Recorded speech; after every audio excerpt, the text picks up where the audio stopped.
हिंदी की अध्ययन करेंगे। हिंदी में आपकी 2 बुक्स हैं, एक है आपकी क्षितिज और दूसरी है कृतिका। क्षितिज में आपके पास आपको 2 भाग मिलेंगे, एक है काव्य खंड और दूसरा गद्य खंड। आज हम शुरुआत कर रहे हैं काव्य खंड के पहले अध्याय से, जिसका नाम है साखिया एवं सबद। ये 2 भागों में है, जिसे कबीरदास जी द्वारा कृत किया गया। तो पहले भाग में हम साखिया पढ़ेंगे। तो पहली साखी की शुरुआत करते हैं। प्यारे बच्चों, पहला अध्याय पढ़ने से पहले हम लोग कबीर के बारे में पहले जान लें। कबीर की रचनाएं वैसे तो 3 रूप में बनती हैं, साखिया, रमणी और सबद। साखिया जो आपकी क्षितिज का पहला चैप्टर है, पहला अध्याय है, इसका अर्थ है आंखों देखी। संस्कृत साहित्य में आंखों से प्रत्यक्ष देखने के अर्थ में साक्षी का प्रयोग हुआ है, यानी प्रत्यक्ष रूप से देखने वाला। साखिया का अर्थ यहाँ ये है। कबीर की जो साखियां हैं वो दोहे रूप में लिखी जाती थी, जिनमें भक्ति, ज्ञान, उपदेश संग्रहित किए गए थे।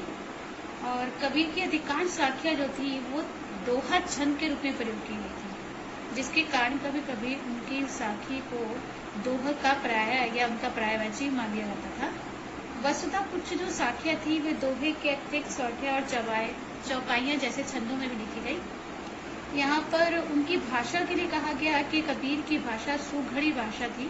उनकी भाषा में अनेक शब्दों का प्रयोग किया गया था।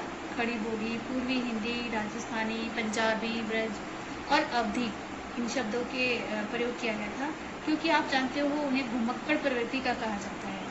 उनके विषय में हजारी प्रसाद त्रिवेदी जी ने लिखा कि हिंदी कविता के हजारों वर्ष के इतिहास में कबीर जैसा व्यंगकार पैदा नहीं हुआ। अत्यंत सीधी भाषा में वे ऐसी चोट करते थे कि चोट खाने वालों के लिए केवल धूल झाड़कर चलने के सिवाय कोई रास्ता बचता ही नहीं था।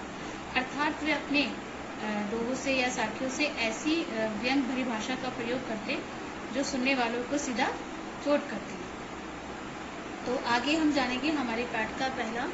यहाँ पर संस्कृत साखियों में जो आपके चैप्टर में दी गई है, अध्याय में दी गई है, उसमें प्रेम का महत्व, संत के लक्षण, ज्ञान की महिमा और भाई आडंबरों का विरोध आदि भावों का उल्लेख किया गया है। और इसमें हम पहली साखिया पढ़ते हैं। सबसे पहले नंबर 1 साखिया।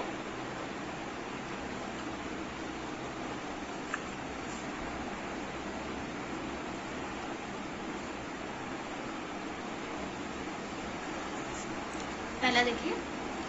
मान सरोवर सुभर जल, हंसा करही करही, मुक्ता फल मुक्ते चुगे, अब उड़ी अनंत न जाए। यहाँ पर पहले आप शब्द सुनो जरा।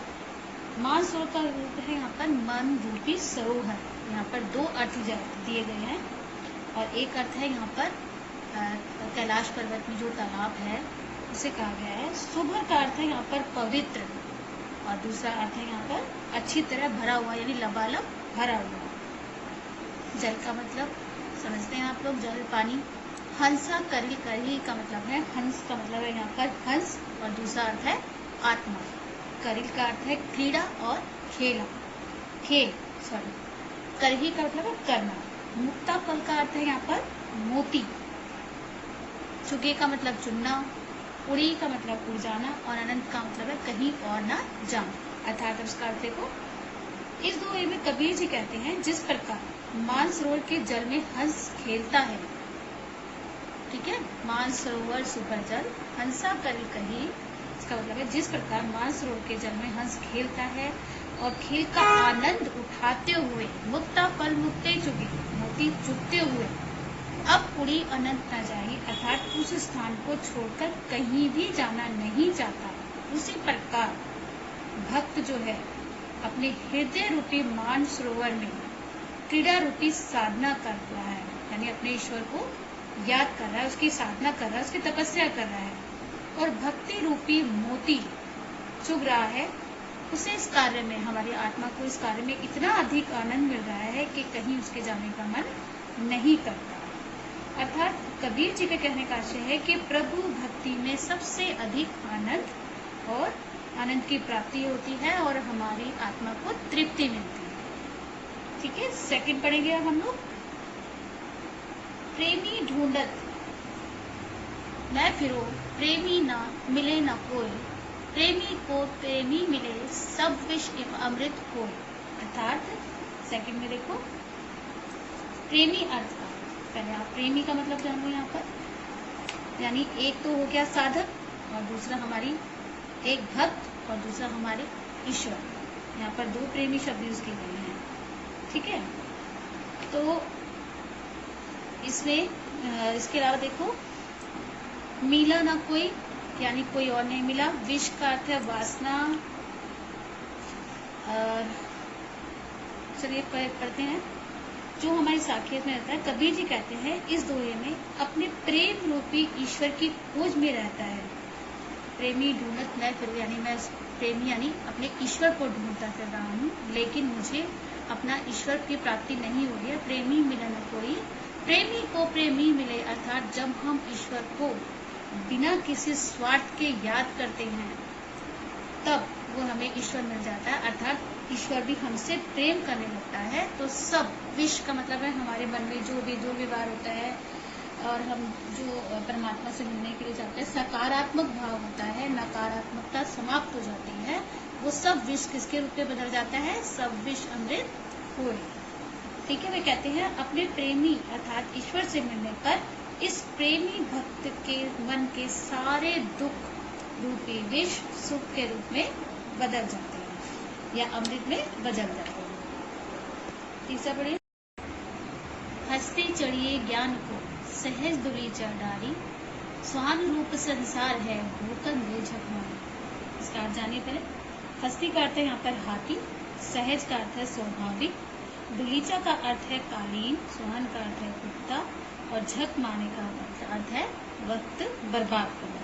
तो इसमें भावा दिया गया है। इस दोहे में कबीर जी ने बताया है कि ज्ञान को हाथी की उपमा दी गई है और लोगों की प्रतिक्रिया यानी लोग उस पर क्या प्रतिक्रिया करते हैं उसको सोहन यानी कुत्ते जैसे जो तरह भौंकते हैं उनको उसके प्रकार ही कहा गया है। कबीर जी कहते हैं कि मनुष्यों को ज्ञान रूपी हाथी पर सहज, हस्ती चढ़िए ज्ञान का अर्थ है मनुष्य को ज्ञान रूपी हाथी पर सहज साधना रूपी आसन बिछाकर सवारी करना चाहिए। अर्थात सहज दुलीचा डालना और छीटा कशी सोहन रूप, या सोहन का मतलब है कुत्ता जो ये बाकी लोग एक अच्छा काम करते हैं और बाकी उसको रोकते हैं, उस कार्य को रोकते हैं। अर्थात सभी लोग क्या करते हैं, सभी को ज्ञान रूपी हाथी पर सवारी करनी चाहिए। इस ज्ञान रूपी हाथी पर जब सहज साधना करने के लिए गलीचा डालकर बैठना चाहिए और ज्ञान की प्राप्ति करने पर उसका जीवन तो धन्य हो ही जाता है, लेकिन फिर भी कुछ लोग उसे क्या करते हैं, बार बार उसे टोकते हैं, रोकते हैं। तो कहते हैं छीटाकशी की परवाह नहीं करनी चाहिए, क्योंकि लोग तो किसके समान हैं, एक भौंकने वाले कुत्ते के समान है जिसकी परवाह नहीं करनी चाहिए। जैसे स्वर्ण रूप संसार है भौंकन दे झक मारी, अर्थात वो अपने आप ही चुप हो जाएंगे। फिर सब थोड़ी देर झक मारकर चुप हो जाएंगे, अपने आप चुप हो जाएंगे। अर्थात एक ज्ञानी को लोगों की कुछ भी कहने या उनकी बातों की परवाह नहीं करनी चाहिए और बिना सहज विनम्रता से अपने कर्तव्य का पालन करते रहना चाहिए। आगे देखिए नेक्स्ट।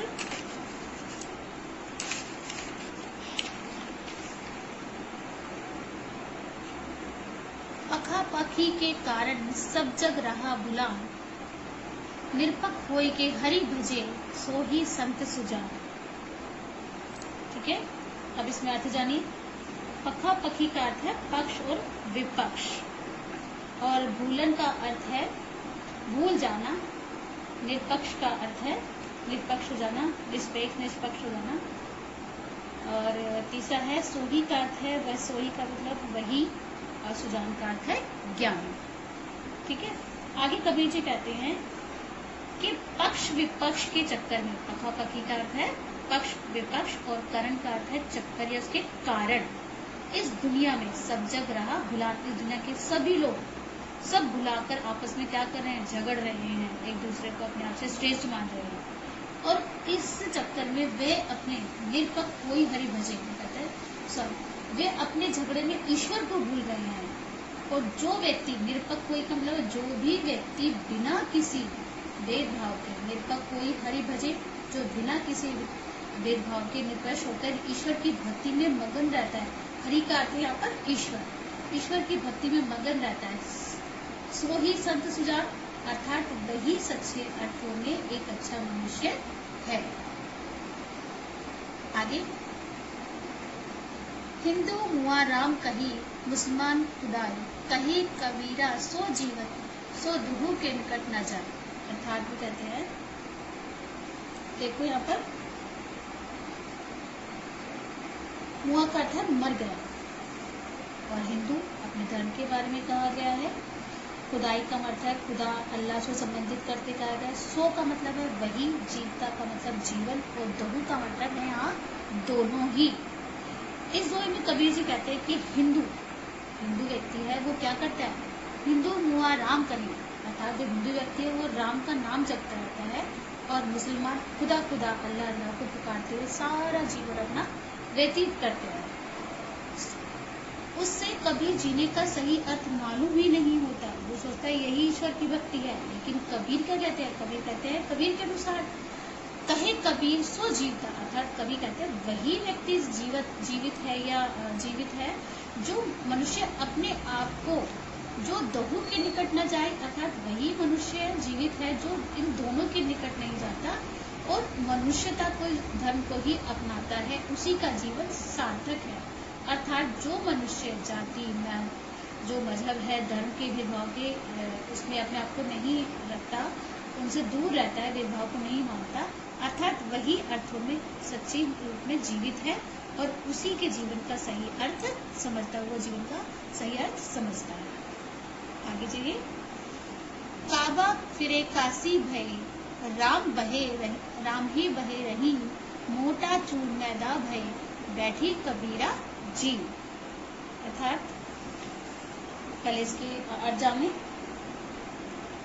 काबा का अर्थ है कि मुसलमानों का एक ऐसा पवित्र स्थान जहाँ पर सब अपनी पूजा या अपने अल्लाह की याद करते हैं। दूसरा, काशी का अर्थ है हमारा हिंदुओं का पवित्र स्थान। भया का अर्थ है हो गया। मोटा का अर्थ है, मोट का अर्थ है मोटा। चून का अर्थ है आटा। मैदा का अर्थ आपको होता है जब आटे को बहुत महीन रूप से पीस दिया जाता है तो मैदे का रूप ले लेता है। और जीम का अर्थ है खाना खाना या भोजन करना। तो इस दोहे में उन्होंने कहा कि कबीर कहते हैं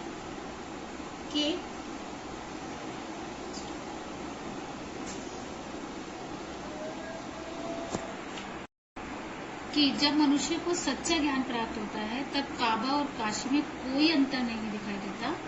उसे राम और रहीम एक ही रखने लगते हैं, अर्थात वे सबको ही एक भाव से, सब भाव से देखने लगते हैं। अर्थात वो कहता है, जैसे कहा उसने, कबीर फिरे काबा फिरे काशी भय, यानी संत कबीर जो है वो काबा और काशी में कोई अंतर नहीं मानते और राम और दोनों ही को एक स्थान मानते हैं, वो है ईश्वर का निवास जो घट घट का वासी है। राम बहे रहीम हुए, कहते हैं राम और रहीम को एक ही लगने लगते हैं।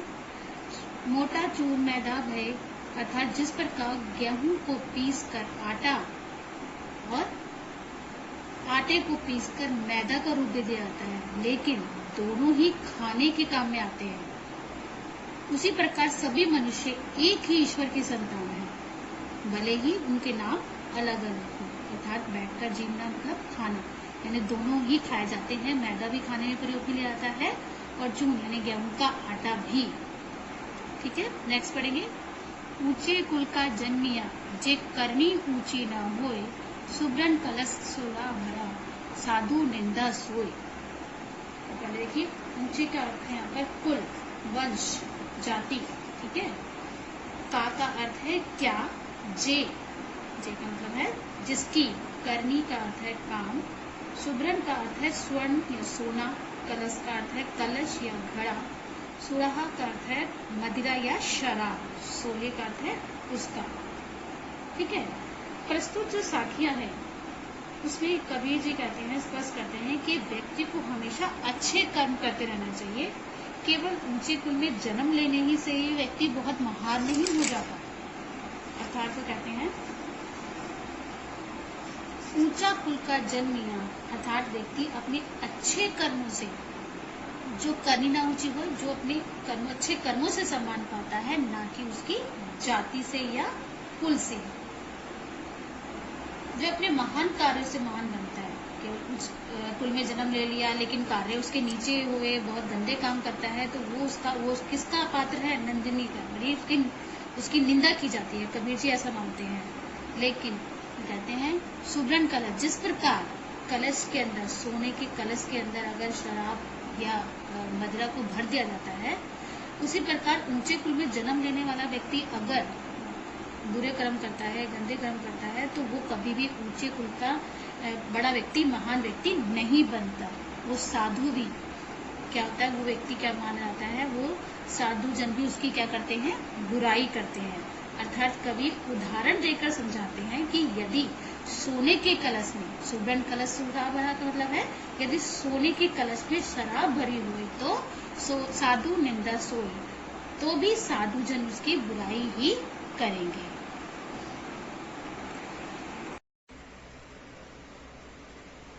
प्यारे बच्चों, आशा करती हूँ आपको कबीरदास के भाग 1 साखियाँ अच्छे से समझ आया होगा।